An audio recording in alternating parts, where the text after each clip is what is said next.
What is the numerical value of -19। -19 की numerical value क्या है? 361, -19, 19 या 38। अब हम पहले देख लेते हैं कि न्यूमेरिकल वैल्यू होती क्या है। न्यूमेरिकल वैल्यू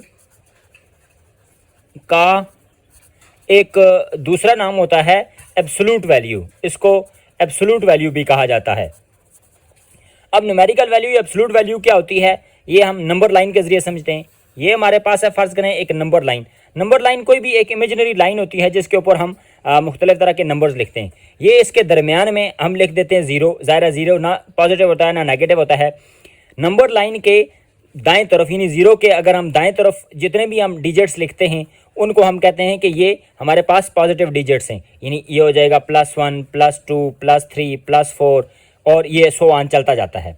जबकि जो ज़ीरो के राइट हैंड साइड वाली तरफ हम लिखते हैं वो जितने भी डिजिट्स होते हैं, इंटीजर्स होते हैं, वो हम नेगेटिव वाले लिखते हैं। -1, -2, -3, -4 और ये सिलसिला इसी तरह चलता जाता है।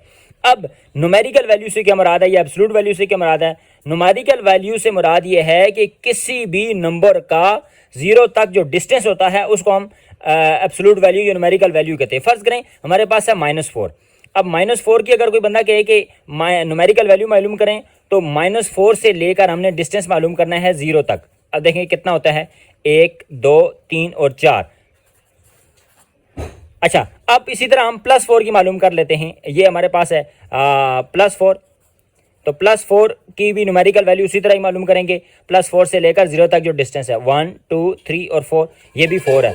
अब चूंकि हमें पता है कि जो डिस्टेंस होता है वो हमेशा पॉजिटिव ही होता है, डिस्टेंस नेगेटिव होता ही नहीं है, तो हमारे पास जो न्यूमेरिकल वैल्यू है, चाहे वो पॉजिटिव इंटीजर्स हों या चाहे वो नेगेटिव इंटीजर्स हों, उनकी न्यूमेरिकल वैल्यू हमेशा पॉजिटिव होती है।